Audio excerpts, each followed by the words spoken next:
Let's go live. Oh, it's working. It is? Yeah, they asked me permission if I'm okay with it.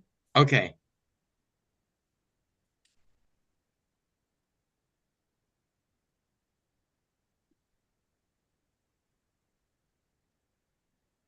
Yeah, streaming live now on YouTube. It was a little strange. All Hello, right. are you there? Yeah, are you joining us?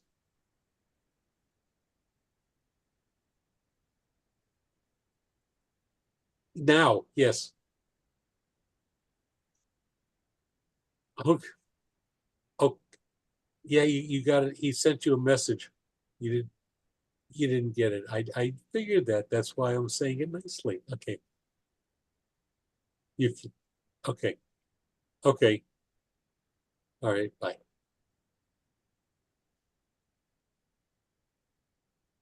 He did not see the message and he's preoccupied. Is he going to join? No. Welcome to Garden of the Spirit, a class studying apples in the orchard for the second time, beginning after Pesach 2014. This class meets in Long Meadow, Massachusetts, the center of the universe, and is held in memory of Malka Ruth Pasmosha, Margaret Vogel of blessed memory. Apples from the Orchard contains selections of teachings of Kabbalah from the Arizal, Revisla Kluria, based on the weekly Torah portion, superbly translated and explained by Rabbi Moshe Wisniewski. Okay. Wrong one. I'm in the wrong place. Here we go. So we're on page 617. We're on page 617. Oh, And this is really interesting today.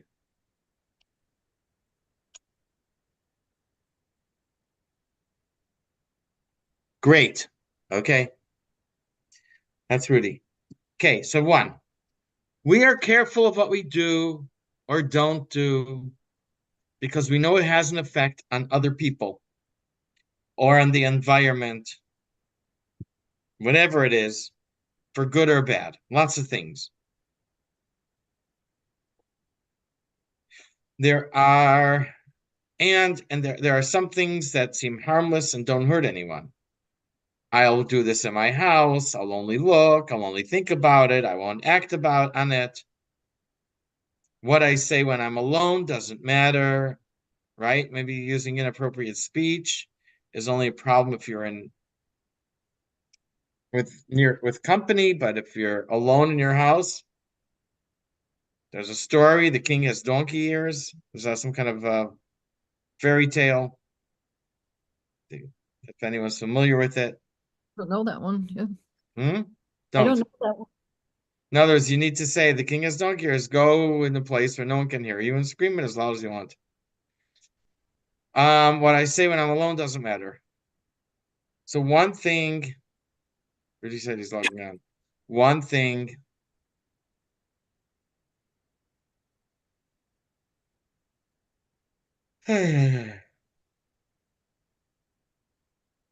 There's Rudy. Where'd Abigail go? I'm Trying to here. get something. One thing that we learned from this class is that there's a whole dimension to everything in the world that is not discernible to us. This short chapter explains that what we see has an effect on us.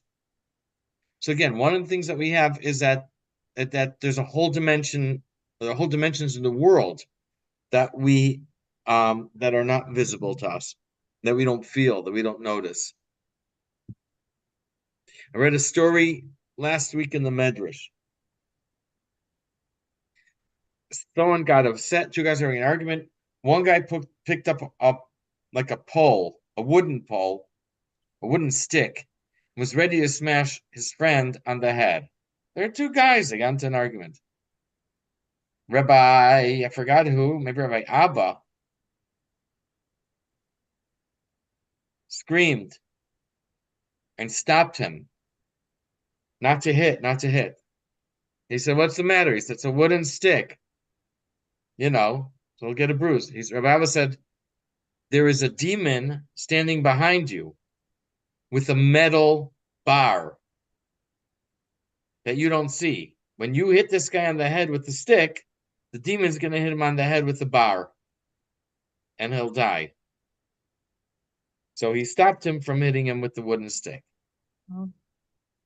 Okay, so there's a whole dimension that, and that's something that we've learned in this class about this, a whole nother dimension to the world, or several. What do you think about the Rebbe and things that he knew? Well, sure. People who are in tune with the, I'm going to say, the mysteries of creation, they understand this and they possibly see.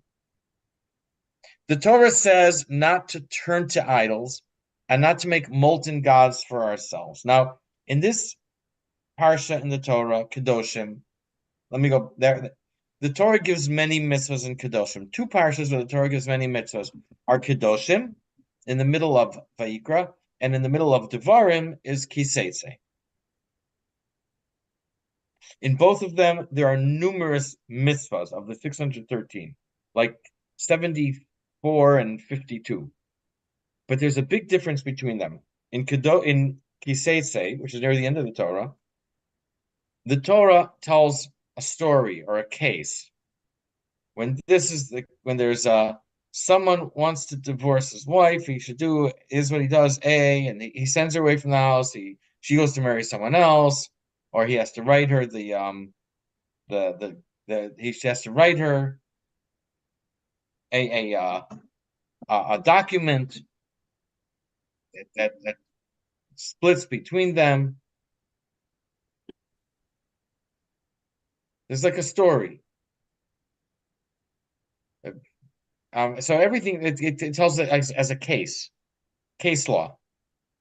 Here in Kedoshim is very different. Here in Kedoshim is like a laundry list. Do this, don't do that, don't do that. So Kedoshim is much shorter than Kiseitse.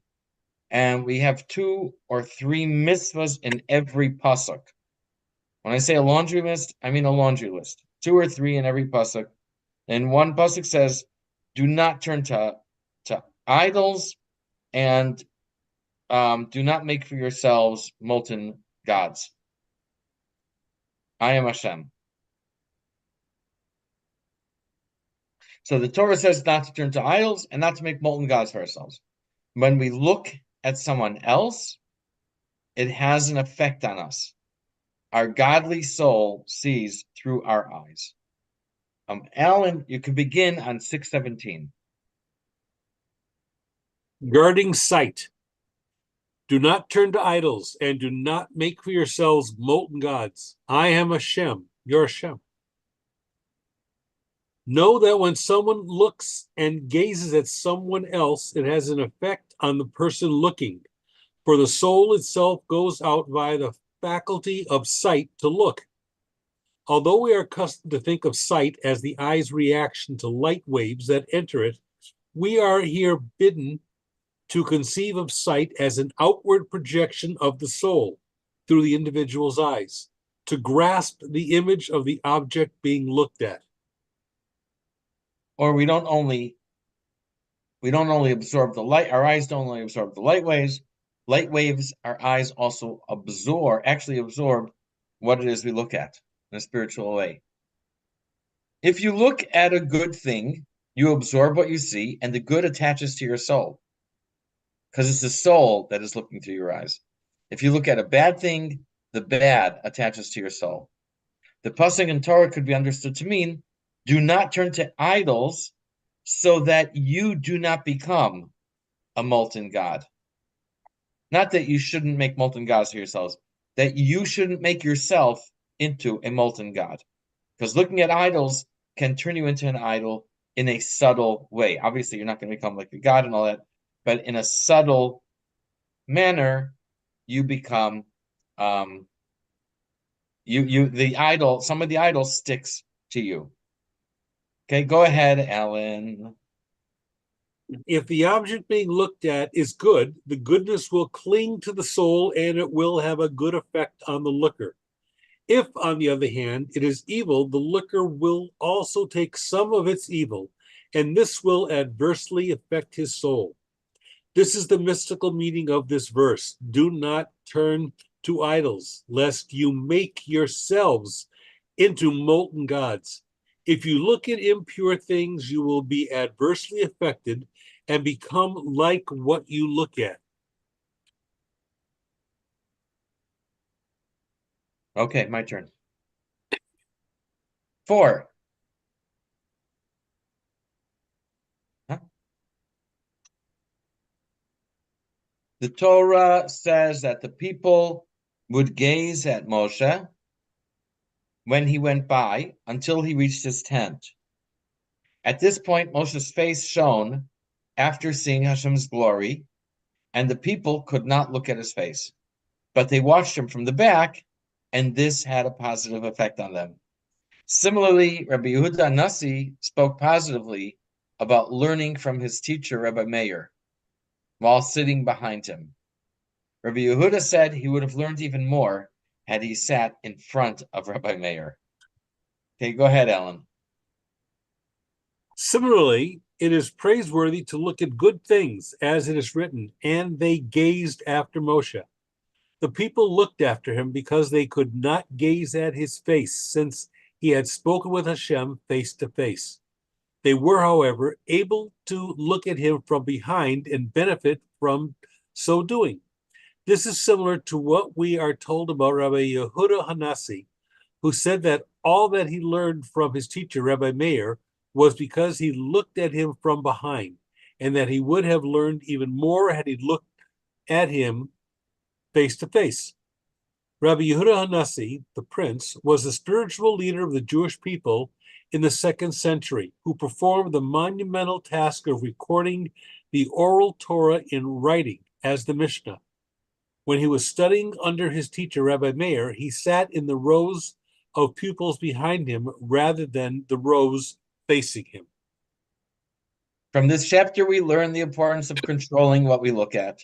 Although it appears to be harmless, it has an effect on our soul. Anyone want to comment? If Rabbi Meir knew, he probably would have put him across the front, right in front of him. Let him sit in front. I was just thinking about how I think of this all the time going on social media, not to let the terrorists turn you into terrorists. Two things. What do you mean by that? People get so upset that they start acting like they're terrorists too in response to it all. But also this idea that we're always asking God to look at us. I don't know, turn his face towards us, like in the priestly blessing. Yes. Yes. Yeah, so that's him looking at us. I don't know if it's the same thing. Do you have a thought on that? Would it be that we'd be blessed because he's looking at us, because then we're looking at God? What is it? It doesn't say that. That's not what it says. Your countenance towards us? Good excuse for not watching the news. Yeah. I think it's more social media because people get really worked up. Yeah, but we're not. You're saying some people turn in. When They you say start- terrorists, you mean like they go out and commit violence? No, Yes. like they talk like they want to kill people and do such things that terrorists would, oh, they deserve, well, they should get this back. Things like that. Just turned into like you're a little terrorist on social media saying things, terrible things. About the people who committed October 7th? Or even about the protesters or anybody that you're upset about. Like there's a long thing about tell those women who are protesting to go to Gaza, see how they enjoy that. Okay. That's a very gentle one. So, But that's not terrorism. no, that's a gentle one. But That's not terrorism. so it actually came, I got that line from Ryan Holiday, who does the Stoics. And he took something, I don't know if it was Marcus Aurelius or not, but he took something that he said and he kind of converted it for the sake of people rooting for Israel. Don't let the terrorists turn you into terrorists. So, because a lot of people get very upset. I'm not sure what that means. Okay, Yeah, because I don't hear many people calling for the carpet bombing of Gaza. no, no, I don't hear many people. I don't hear many people go saying I do. that Israeli soldiers should go and rape the Gazan women to pay them No, back. no, but you see that they should just flatten it. Just flatten it. These people said these things about Israel. Just flatten the whole place, kind of thing, all the time. That it All is the a time. yes, and on social media, It's a small minority. a million times a day, but it's social media. It's a So small minority, and yeah, the people. No one's saying that they should go rape the women. No one's saying they should kidnap the babies and no, steal the babies. no, Okay? nobody. And if they're saying it, it's because the Gazans who were let into Israel for work, thousands of Gazans were let into Israel for work. Israel did it because they felt that if they support them economically and help boost, that it'll support some sort of cooperation, and the terrorists, Hamas won't want to upset the status quo. So they sent them 500 trucks a day of supplies. They sent them, which I should say, where do you think Hamas got all the cement, all the concrete to make make 350 miles of tunnels? Okay, they sent them electricity, they sent them water. You have the settlement that's half a mile from the Gaza fence. And what are these people doing there? They move there to promote goodwill. Yep. And when you have Gazans who are sick, they're getting treated in Israel on the public dole. And these people who are living there want to promote friendship and goodwill. So they're volunteering to drive these Gazans to the hospitals to be with their kids or with their people who are in the hospital. These are the people who were murdered. These are the people who were kidnapped. And Yep. and and the Gazans who came to work in Israel, how did they show their appreciation? They went back to Gaza to report where the houses are, where this is located, how many people are in this house, who's in that house, even on the pets that the Jewish people had, they're reporting on. So in this way, the Gazans who were cooperating, who are relying on Israel, and this is the Gazan in the street. This is not a Hamas member. This is a guy who has a job. He's going to work in Israel. Um, he's sitting there setting up for Hamas to come in. Mm-hmm. Nobody talks about this. Some of them did Who come talks in. about the poor Gazans? I saw a woman on, I don't know if you saw her, she didn't understand. She said, we loved them. And they came on October 7th as part of the crowd with all the people She from was the a UN. hostage. She was a hostage. She met It's Sinwar. And she said to him, how can you do this for us? We were helping you. We were helping the people. So there's a lot of questions about your average citizen from Gaza. right. So you can see how people can let this affect them too much and say just flatten the whole thing. Just get it over with. Just flatten the whole thing. They do. They get up. People get upset. It's a minority, and and what they're saying is because I think they don't find anyone in Gaza that you can trust Yeah. who wants to live peacefully with Israel.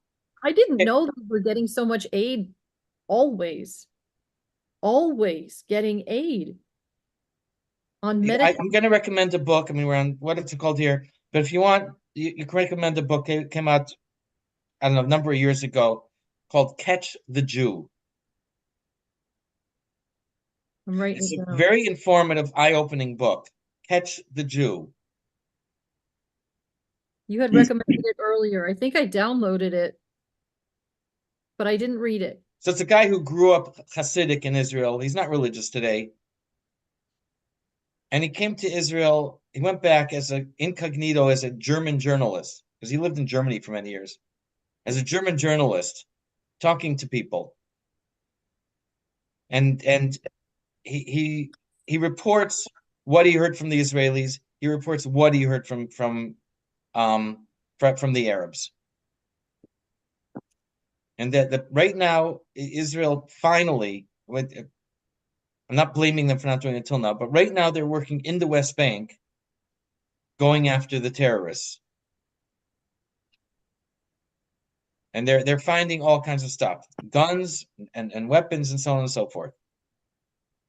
So people in Israel are very frustrated about that. They've worked towards peace, they've given everything, and this is what they've gotten back. Yeah, Israel always does too much. Okay. I don't know why there's this great distinction between Hamas and Palestinians or Fatah or Jihad. They're all the same. They're all the same, and they're all out to destroy Jews and Israel. And there's a fatwa, and they all believe in it. What's a fatwa? That's a command from the head religious people. It's a religious ruling. Oh, the Islamic halacha. It's a Islamic.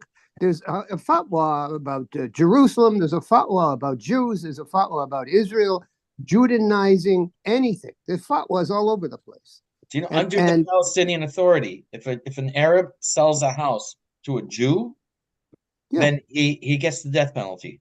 Yes. In Israel. In Israel. Jerusalem. If an Arab sells a house to a Jew, he gets the death penalty. Yeah. Bibi's right. There's no difference. They have to get this off their border, period.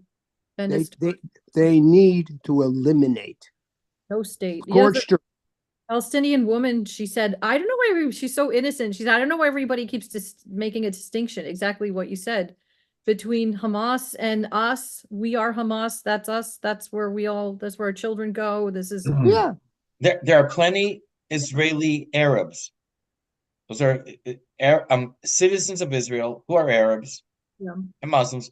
There are plenty of them who sing the praises. You can find them on YouTube, who sing the praises of Israel. Yeah. And they want nothing to do with the Palestinians. And I'll tell you more. Palestinians went to Jordan. They started a civil war. They went to other countries. They went after the Gulf War. They were thrown out of Kuwait because they stirred trouble wherever they went. Okay, I'd like to continue with chapter 3, page 618. The Torah divides theft into two categories, each with its own term. Now, in England, in here in America, whatever, generally it's just stealing is stealing. Stealing is theft, and theft is stealing. And robbery is the same thing. In Hebrew, there's two different categories. One is called Geneva, and that refers to theft that's done, I guess, surreptitiously, clandestinely. I still don't know how to spell it right. It's categories, not cater. CATA. That's how we spell it in Chicago. Yeah. So, A. Categories. Okay. A. CATA. AG. There you go. There you go. Thank you. Now you're going to tell me I misspelled Geneva. Okay, no. Thanks for pointing it out. I didn't even notice. So so it's done like we think about a robber sneaks into a house and takes out money. Then there's something called Gezela. Gezela is theft that's done brazenly in the open. And Gezela also includes refusing to return money that came to you illegally. For example, if someone gives you a loan and then you deny that they gave you the loan, or they gave you something to hold on to, a security, and said, can you please watch this for me? And then you deny that they gave it. That's also considered Gezela. So while Geneva and Gezela, and they do have different rules in the Torah, but the Arizal appears to speak in general terms about both types. I think there was one distinction that he made between them, but other things he says the rule, let's say a rule that only applies to one of them, and he applies it to theft in general. 2, the smallest item of value in Torah is a pruta. is a silver coin with the weight of half a barley corn. I guess barley corns are pretty standard. Mm-hmm. So a pruta is the weight of silver weight of half a barley corn. Anything less than that, for example, if you steal one bean, is considered worthless. It's not significant. We don't bother with it. It might not be permitted, but it's like you don't have to return it, you're not liable for it. On the other hand, stealing a pruta is stealing, and we treat it with the same severity or seriousness as someone who steals a large sum. The Torah says, "Kakatan gagadol tishma'un," that you should treat a case, a small case, the same way you treat a big case. The Talmud says that stealing even a pruta is like stealing someone's soul. Talmud says, Bava Kama 119a. If someone steals even it says a slightest amount, which would be a pruta. Someone steals even a small amount, it's like stealing someone's soul. Okay, Jim, go ahead. Yep. Number 3. Restitution for stealing. Do not steal, do not rob. Know that our sages said that he who steals the slightest amount from his friend is as if he stole his soul. The mystical significance of stealing and robbing is as follows. Oh, sorry, 3. Okay, we did have this before. The 10 spheres, as we know, are divided into 2 groups. The first 3 are states of intellect. This last 7 are states of emotions. The intellect has an influence as far down as the upper third of Tiferes, which is the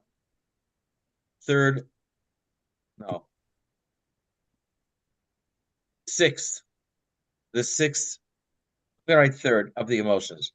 The third sphere of the emotions. This is the 6th overall.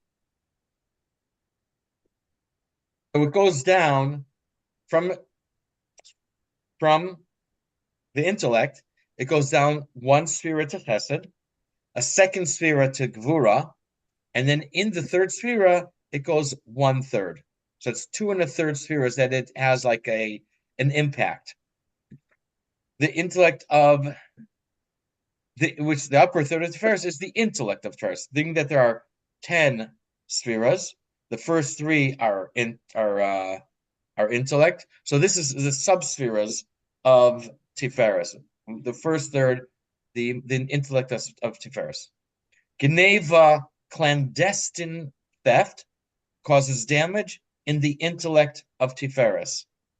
So it extends that far down. Gezela, which we said is like public theft or covert theft, causes damage in the emotions or lower 2/3 of Tiferet. Covert. Okay. Hey, Stealing causes a blemish in the upper third of Tiferet of Zeranpin, for it is there that the states of Chesed become revealed, as is known. As we have previously explained previously, the Yesod of Ima envelops Zeranpin as far down as the upper third of Tiferet. From that point downward, the states of Chesed that make of Zeranpin make up Zeranpin, not of. Make up Zeranpin become revealed. Stealing is done clandestinely, so it causes a blemish in the upper, concealed third of Tiferet, while robbing, which is done out in the open, causes a blemish in the lower, revealed 2/3 of Tiferet. Chesed is the raw material out of which all emotions are built. It is thus the basic ingredient of all Zeranpin. The inner dimension of Tiferet is mercy or empathy, rachamim, the ability of the soul to feel for another person. Stealing or robbing is obviously the direct antithesis of this. In order to steal, an individual must forget about the other person's feelings. Stealing and robbing thus blemish, that is, weaken, I think thus blemishes, but whatever, weakens the power of Tiferet above. Or they cause a defect. Mhm. Never liked the word blemish. Okay. So now, the punishment for Geneva, clandestine theft, is to pay double. The thief pays back the principal amount plus an equal amount as a fine. Okay, you steal $100, you have to pay back 200. 100 for the principal and 100 as a fine. This is because he causes damage in the section of Tiferes that's concealed. Since a Gazlan, and the Gazlan is the one who commits theft overtly, I'm sorry, I made a mistake before. I think you corrected me. Overt. Gazlan commits theft overtly, that means in the open, causes damage in the revealed section of Tiferes. He only pays the principal amount, but does not pay the fine. What this is saying is that the intellect in general is hidden. It's what goes on in your head. The emotions are how you relate to somebody else. You can act kindly to them. You can act, like we said, aggressively with gvura. So since the intellect is for the mind, and the intellect extends as far down as the upper third of Tiferes, so therefore the damage there, that's considered concealed, and a person who steals in a way that's in covert, that's concealed, is similar to that. So he pays double. The Gazlan commits theft in the open and causes damage in the revealed section of Tiferes. But does not pay the fine. He pays the thing back. And I'm going to ask for your help here because I didn't understand the connection between paying double, doing damage in the concealed place, and therefore paying double, and causing damage in the revealed part of Tiferes, and therefore you don't pay back double. You only pay back the principal. I'm not sure if it's written here. Okay, go ahead, Jim. This is the mystical significance of double restitution, for the thief causes a blemish above in the concealed levels, while the robber causes a blemish in the revealed levels. Unless he admits his crime on his own, someone who steals from his fellow must restore twice the amount he stole. In this way, he suffers the loss he intended to inflict on the victim. Okay, so I didn't get the connection between the paying double and causing damage in the concealed part, or paying back just the principal and causing damage in the revealed part. Okay, well, 5. Yeah. We've learned about, one moment. Is it implying that he's causing double the damage? No, I think he's giving back what he stole, and he's giving back what he intended to steal. So he gives back both, and he's punished because he's lost his empathy. He doesn't feel for the other person. So his intention is considered a separate offense. Yeah, I would think so. But then why doesn't the Gazlan, the one who steals in the open, why doesn't he pay back double? But he's not. I don't see. He's not. He doesn't put the that type of stealing in the same place in Tiferet. He doesn't call it stealing the feeling. It doesn't talk about it in terms of lack of empathy or Rockman. Maybe He only uses that, isolating that to the in the clandestine type of stealing. I think in the regular context, not in Kabbalah, the Mhm. distinction is as follows. If he steals clandestinely, he is afraid of getting caught. He doesn't want to be seen by people. Mhm. But he's not afraid of Hashem. Mhm. If he steals in the open, he's not afraid of Hashem, but he's not afraid of people either. It's So in one sense, it's what? the malice. It's malicious. It's a puts fear of man ahead of fear of God. Oh. It's idolatry. It's a Vodazara on top of. It's putting fear of man ahead of fear of God.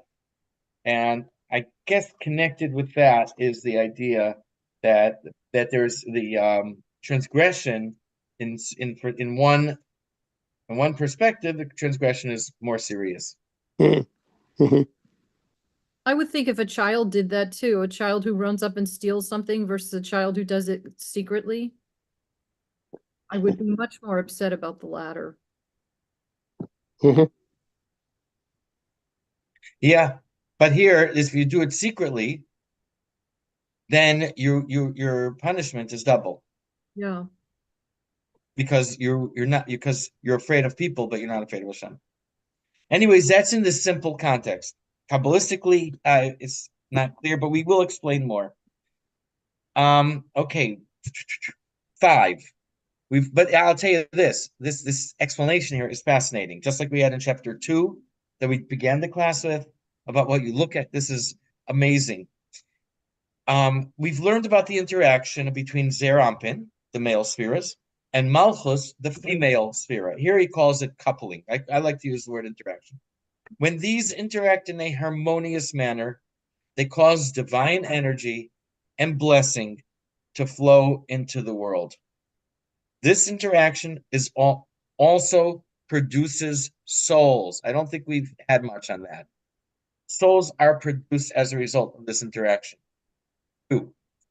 When someone steals, he causes Klipa to snatch souls Mhm. from Malchus. Malchus, so to speak, gives birth to the souls, and now Klipa is able to steal those souls because someone steals here. Okay, go ahead, Jim. When one steals down below in this world, he causes the forces of evil to steal up above. In the spiritual world, the souls emerging from the supernal female Malchus, that is the parts of Nukva Zeranpin. She acquired these souls by virtue of her coupling with Zeranpin. The union of Zeranpin and Nukva of a specific world produces souls possessing the state of consciousness of that world. This coupling is part of the process the soul undergoes as it descends from its divine origin into a physical body. On the way, it first must descend through various worlds to be processed and thus acquire successively dimmer states of consciousness of those worlds. This process continues until it has descended in consciousness to the level of this physical world. The supernal kidnapping or crib robbing means that the forces of evil are empowered by theft below to claim a certain amount of the souls being born into this world as their own. These souls will be born with less empathy or mercy than they would have had otherwise. This means that the task of infusing the world with divine consciousness and goodness will be slowed down or even suffer a setback. Wow. So we began the class before everyone logged on, talking about courts and stuff. I wonder what kind of defense that would be. My soul was snatched by Klippa before I was born. Yeah. Okay. Don't eat them. Yeah. Huh? Yeah, I can hear it now. That's my excuse. I have an excuse. Yeah, sure. It's Okay. like it's just like the excuse they used to use in physics class or chemistry class when we talk about the fact that in some ways atoms come in contact, they repel each other. I didn't hit him. My electron just repelled his electrons with enough force that he fell backwards. I didn't touch him though. My electrons did it. It's not going to work. Very good. So Chaim, how is that concept, which is put forth in that last sentence there, how is that allowed in the spiritual world? Just the last sentence? Yeah, Or the last few, this idea that we just spoke about. this idea that the Klippa snatches souls from the mother. I mean, it's What do you mean how it's allowed? Rudy, what we do, and we had chapter 2 about this. I think you were there for most of it, or part of it, most of it, is that nothing is insignificant. The stuff that we do has an impact. One of the standard things is that when someone, God forbid, violates a mitzvah, then the person causes damage in the spiritual levels, what we call worlds, in the spiritual levels of creation. The person, first of all, diverts divine energy, the godly energy. He diverts it into klipa, fumble, interception. And secondly, the place that we're supposed to go loses out. They don't get that flow of divine energy doesn't get its allotment. Okay, you're filling up a pool, and then you turn the hose the other way. Two things happen. Number one, you're just shooting the water where it's squirting the water where it's not supposed to go, and secondly, the pool is missing out the water we're supposed to get. Okay, that's us. It all depends on us. And this is probably the same. This might be another way of saying that. well, But I understand that it causes a rift, but the way that this is phrased is that it implies that Klippa is snatching souls. so I've never seen it expressed this way before, except when we learned it 6 years ago. But I've never, which I don't remember, but I've never seen it expressed this way. But what it says here is that yes, the klipa has an influence on souls. I mean, it's not that it's snatching souls, and now these souls are zombies on a mission for the klipa. You know, I suppose I was talking to a So what? the Klippa snatches the souls, and then what happens to those souls? I think they self-perpetuate in a similar fashion. They don't care about man and they don't care about God. And I'm not going to say that now these souls are agents for klipa, or they're under the control of klipa. But what it does happen is that exactly the last sentence says is that it makes it much harder for that soul to bring godliness into the world. The task of infusing the world with divine consciousness and goodness is slowed down, or it suffers a setback. Basically, I would say it's very. I would not worry. That what, that other lawyer is such a crook. I bet you his soul got snatched by klipa, or something like that. Or my ex-husband, his soul must have. I wish I would have had a soul would have come with a certificate, so I know it comes from holiness and not from not from klipa, a certificate of authenticity. I think we should think of it more in terms of that there's a diversion of divine energy. This is Jewish souls, right? Probably.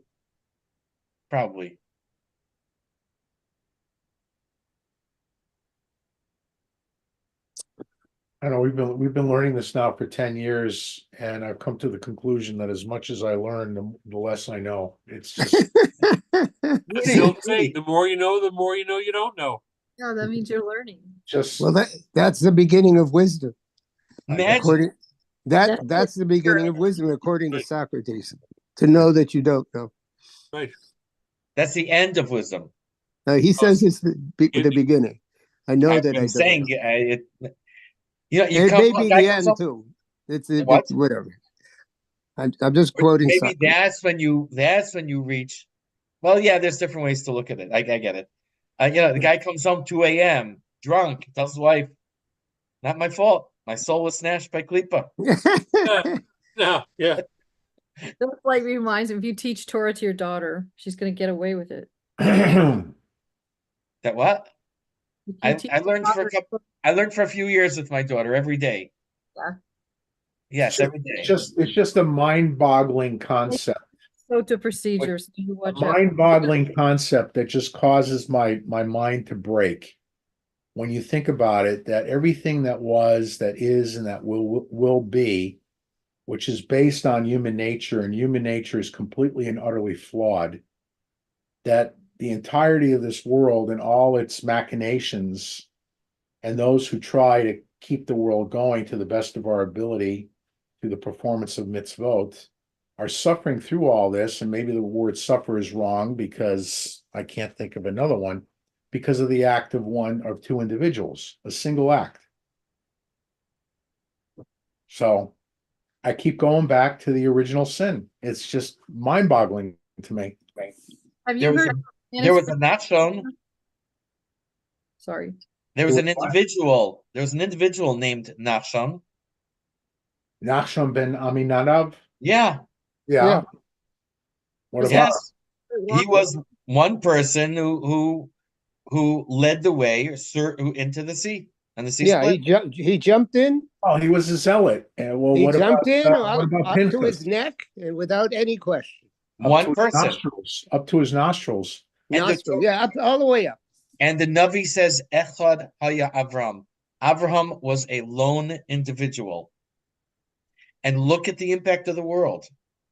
How many people in the world today are named Abraham? Jews, Christians, Muslims, I don't know, Buddhists and Hindus, and so on and so forth. How many are named Avram? Look what Avram changed in the world. One person. But Right. Rudy, have you listened to what Rabbi Manis Friedman teaches on the fall of man? No, Yeah, you look on YouTube. I don't want to get even more depressed. Oh, it's very not depressing. Okay. Look how many people in the world are named Joe for Yosef. Joe. Look at David. Okay, David, Joseph. These people were one person who made a big change in the world. And I'm saying all these which are positive. But we see here that everything we've learned is that any act we do can have global significance. And that's how we started the class today. I'm doing it? I'm just doing it in the privacy of my own home, and I live alone. So what's the matter? What's the matter if I use language that's not appropriate? And when I'm all alone, I'm home alone. Doors are locked. Everyone's away. It has an impact. So we, the Jews who have been educated in all these secrets, no wonder the world hates us. The world's conscious. yeah. But think of the positive. Always, that's the only thing that can keep you going is the positive. Yes. All right. There's always someone they hate more. What? They hate God more than they hate us. Right? Today, Well, okay, it's 8:30 already. They don't even know who 6. God The, is. the Torah. I'm sorry, what? I said they don't even know who God is. Yeah, their God is not God. I mean, I'm totally on the same page. Okay, the Torah says that Adam knew his wife. The word is vayeda. Das. Yes. In other places too, the Torah refers to physical intimacy as knowing, and even in English, it's called carnal knowledge. The Talmud has a statement, Nashim Daitan Kalos, which we have had a few times, which loosely translated means the mind of a woman is easily swayed. That's in the regular context. The word kal actually means light or easy. In Kabbalah terms, it's understood to mean that women are deficient in the state of intellect called das. And exactly what that is, right now, I didn't have the words to explain it. I didn't have even myself to understand exactly what that is. Rabbi Wisniewski here does give an explanation, and that he'll explain. But women are deficient in the state of intellect called das, which is necessary for their godly mission in the world. It's not necessarily The a deficiency is necessary. it's not necessarily as something negative. It's not necessarily a deficiency. So the gematria of kal, okay, which we said means light or easy, and here is they're easily swayed. The gematria of kal is 130. This is the same as kefel, which is double, which means double, and kefel is what we call the amount of the fine that a thief pays. Hmm. So, go ahead and read the next thing. Abigail, page 619 at the bottom. As is known, coupling is known as carnal knowledge. As it is written, and Adam knew his wife Eve. We are also taught that feminine knowledge is light. Therefore, the thief must make double restitution for the numerical value of the word for double, kefel, is the same as, am I reading this sentence right? Therefore, the thief must make it for the numerical value of the word for double, kefel, is the same as that of the word for light, call, 130. Women have light knowledge. This generally means that although women possess das, their das is initially less objective than men's. This relative subjectivity is necessary for women to fulfill their task of manifesting divinity in the world. Men's relative objectivity renders them unfit for this task. And I'm not even sure what that means, but that's okay. In any case, by robbing Nukva of her offspring, the forces of evil are attacking her use of her lightness of knowledge. Kefel is Kaf Pei Lamed, 20 plus 80 plus 30 equals 130. Call is Kuf Lamed, 100 plus 30 equals 130. We will now see another reason for the double restitution. Okay, so since Nashim Daitan Kalos, and that women are whatever easily swayed or have a lighter measure of das, apparently that's why the klipa is able to snatch the souls that are produced.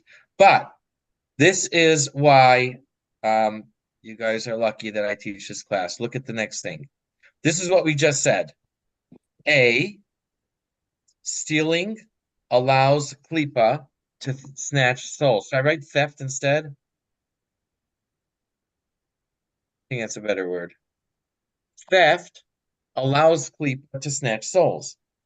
Souls are produced by malchus. This is a review of what we just said, but it's in a different format. Souls are produced by malchus, the female sphera, after interaction with Zerampin. Interaction between male and female is called das. Women are deficient in das. The gematria of kal is 130. The gematria of kefel, double, is also 130. Therefore, a thief pays double what he stole as a fine.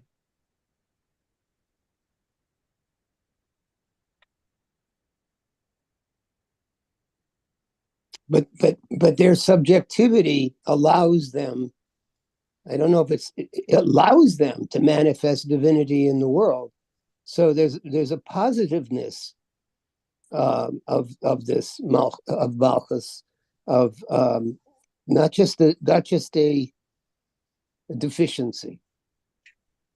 Yes, so it's, in other words, they're deficient in das because it would, if they had the same das as men, it would interfere with their mission in the world. Mhm. Exactly why that is, I forgot what the word is, all the mechanics of it, I'm not very fluent in. Okay, but in here from A to G, you have the how each thing is connected. So this is, I'm sure, does he go on to talk about the serpent? That's why he targets Chava? No, No. no.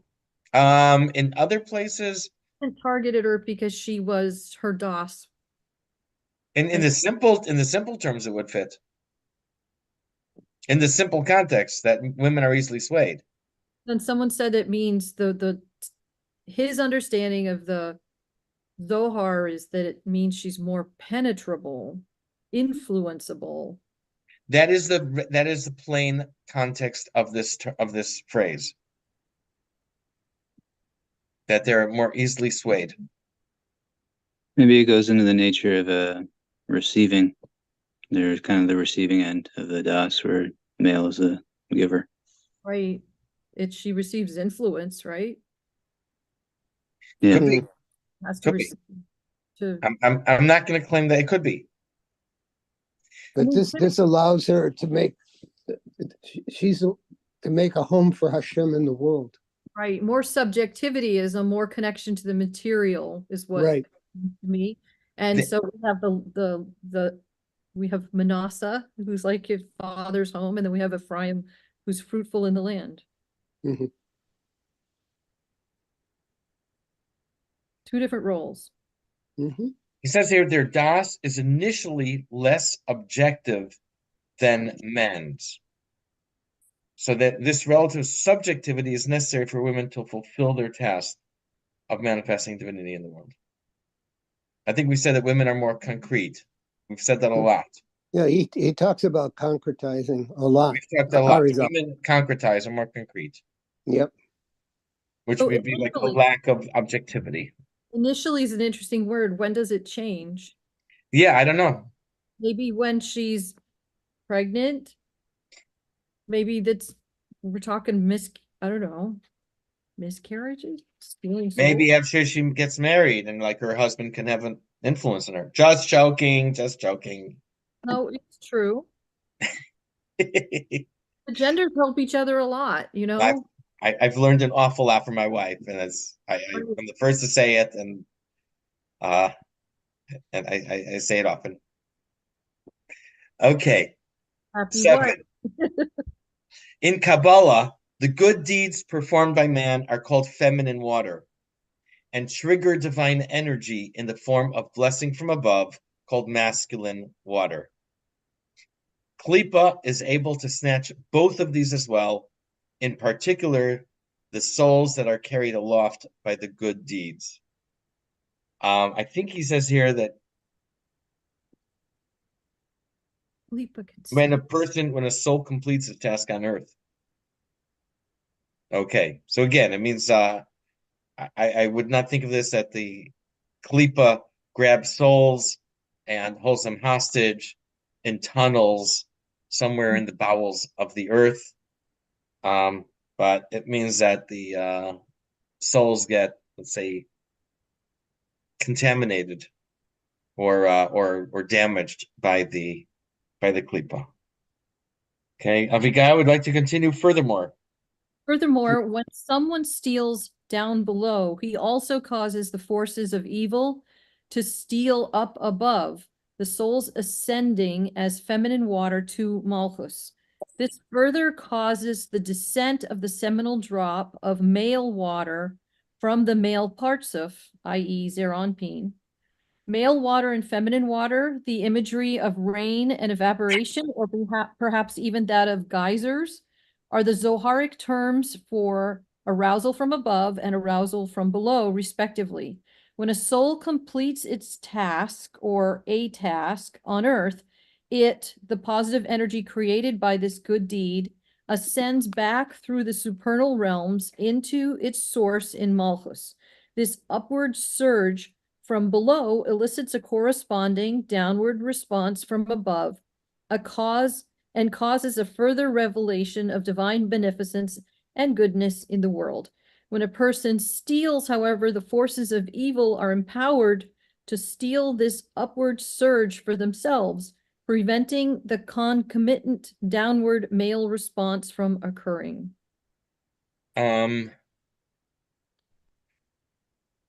They hijack the aid truck. There you go. Right? Age truck? Aid truck. Aid. They hijack the aid. Yeah, someone, or like we talked about this many times, interception. Yeah. Someone who steals causes damage to positive energy in both directions. The good deeds rising and the blessing that descends. Therefore, the thief pays double the principal amount and a fine of equal value to the principal. That doesn't seem so unfair anymore. Okay, go ahead. He does. He thus causes a double blemish for which he must therefore make double restitution. And this is why the Talmud says in number 2 that stealing money is like stealing someone's soul. The Talmud could have used any other metaphor. The intent is that it is actually souls that are stolen by klipa. Go ahead, Abigail. Now, as we said, when someone steals down below, he causes a blemish up above by causing the forces of evil to steal souls in the way we have described. This is the mystical meaning of our sage's statement that he who steals the slightest amount from his friend is as if he stole his soul. They made a point of saying he stole his soul rather than some other expression in order to include the mystical interpretation just cited. May God preserve us from this sin. Okay. So Wow. it's amazing. Thank you. Wonder if it's connected to the way you shouldn't rebuke someone unless he's like your fellow on your level. Okay. He's doing bad because Not on your level. or what is it? Is that in order to rebuke someone, you have to love them. To love him. You can't have your own personal agenda.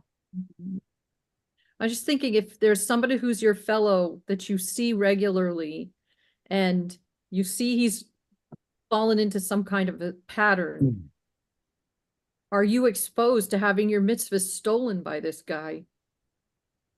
No, he's not going to steal your mitzvahs. Because you're doing your feminine waters, sending upward, and it's not going to go. And so you're not going to get your masculine waters downward.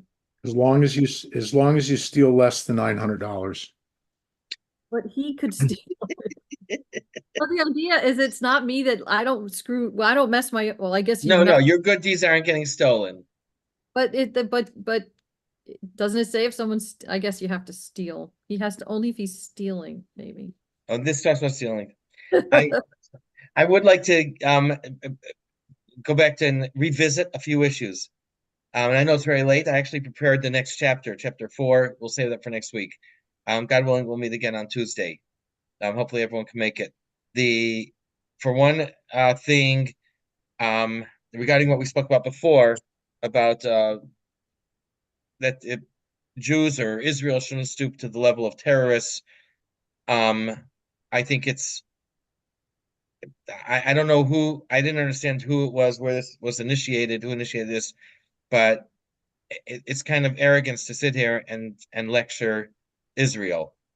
Oh, yeah. Go to Israel and talk to the people there and see the people who are affected. I think what seems to be missing in a lot of the dialogue is any responsibility or any criticism of Hamas. Okay, we saw what's going on with the UN. The UN, I think yesterday or 2 days ago was the first time that people from the UN went to see the communities of the Gaza envelope and to see the damage that was done there. The Red Cross, where has the Red Cross been? Where has the UN been? Where is anyone taking Hamas to the international court? Okay, I read a whole article that claims that South Africa was bankrupt and therefore and the ruling party, I guess, would be shown the exit. Iran very possibly bailed them out, and what payment that Iran got for bailing out the government of South Africa was that they should go to the international court. And the one of the judges, 15 judges, one of them is from Uganda. She actually she was the lone voice in favor of Israel, and she was disavowed by the country of Uganda. Yes. Uganda said she doesn't speak for us, but she was in, I think, in a few things she was the only one. Another one, she and somebody else stuck up for Israel. So you don't hear anyone talking about the hostages. You don't hear Red Cross demanding to visit the hostages or anything like that. The Red Cross in Israel, their name is Mud. And I heard on the radio today that just now, just at 7 o'clock, okay, 2 hours, less than 2 hours ago, that the that Netanyahu said that UNRWA should be disbanded. And you probably seen all the countries that are pulling out of UNRWA, that are stopping their aid for the Palestinians because what's come to light last week. Yeah. The whole You know who's listen, been giving money to UNRWA for the last few the years? United States. The Biden administration. That's right. All funding of Biden's the UNRWA one who was brought it back. stopped 200 by million. Trump. 200 Trump million. stopped everything. 28, Jim. He 300. stopped everything. 328 million. And even today, the Democrats in the House are fighting against destabilizing UNRWA. They're fighting it, and there are Jewish people who are fighting it and who testified, some liberal Jews, about how it'll destabilize the region if you don't have UNRWA. It was horrible. So I'm waiting for the people who are saying, Israel so that, Israel that. Let them speak out against Hamas. Let them speak out against the Gazans who took part, regular citizens who walked in on October 7th, and kids stole bicycles off of porches and stuff like that. And let them speak out about the UN. I gave the wrong impression. This was a very pro-Israel non-Jew who teaches Stoicism, and he has an email list out, and what he was saying was, don't get so upset that the things you say make you sound just as bad as the other guy. Well, I mean, that it could be one thing in a much bigger context, but I'm just saying that it just, to my ears, it doesn't sound. No. The other thing I wanted to bring up what we talked about last week. Last week we talked about like the tohu being single-minded, having rock brain, having no place for anyone else. And I'm going to speak for myself. I gave the example of what happened in Costco, but I should tell you we had a dinner here for Friday night a couple weeks ago, and I got a lecture from someone for 10 minutes about how awful it is that we want to stop the refugees from coming in across the southern border, Right. and how terrible it is that we want to stop the refugees. Why is it? What was their reasoning? The reasoning, because there's a refugee who was from Venezuela. She was a policewoman. They told her she has to kill this person or these people, like maybe old people who aren't to society anymore. And if she didn't want to do it, she'd be killed. So now she's in Colorado and she wants to work as a policewoman, and she's willing to work. So this poor woman. So I got a 10-minute lecture. Okay, I'm just saying from my experience, which side you're on is not really important. And about a 10-minute lecture about this, about the illegals coming over the border, and how, like, of course we have to let them in and so on. And there was nothing I could say. So I just sat there and listened and went, and okay. And I didn't respond. What triggered this person? Why did the person say this? Because our guest speaker was from Texas, was a rabbi from Texas. The guest speaker, so it wasn't a personal thing against him, but because the rabbi is a guest speaker from Texas, this person got triggered. Okay. Yeah. And at the same way, I have several other friends who won't even say Trump's name. Okay, won't mention the name. And I talk to them. And there are those that I can have something of a conversation with, and others that I don't argue. I don't say, I listen, and you know what? I smile because I'm laughing. So during the inauguration, so what I want to say is that rock brain, or being able to sit and listen and just say, okay, so that's what you believe. That's what you believe. That's fine. Without doing sides. Rudy wanted to say something. Rudy, go ahead. All I was going to say is that when a president during the inauguration is sworn in, he raises his right hand and he places his left hand on the Bible, and he swears to uphold and protect the Constitution of the United States. How is this protecting or upholding the Constitution of the United States? How? Is what? People to say that there is no problem at the border. First of all, the definition of a country is that it has borders. If there is no border, there is no country. We don't have a country. Why do I show a passport when I come in from overseas? They are systematically disassembling this country. It's scary. And I'm on the. I just hope and pray that everybody in this meeting tonight votes the right way. That's all I can say. Because we vote again for this fossil. Is voting for Kamala. A vote for Biden is a vote for Kamala, and who the hell is Kamala? We don't even know. So my point is from Tohu that we learned, just because that is who says you have to like the leader? Who says you have to like them? It's not liking them. Lead. No, you've got a whole swath of people out there that say, "Oh, I don't like him. He's mean. He's a Hitler. He's a dictator. He's never going to leave." I just heard tonight. Oh, he's never going to leave. If he becomes president, he's never going to leave.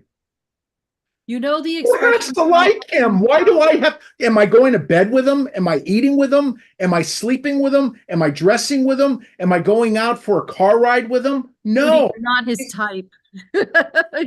He's a leader. And a leader's supposed to lead. It doesn't even matter because he's going to have 75%. Instead, we have a fossil that walks around like he's crapping his pants every day.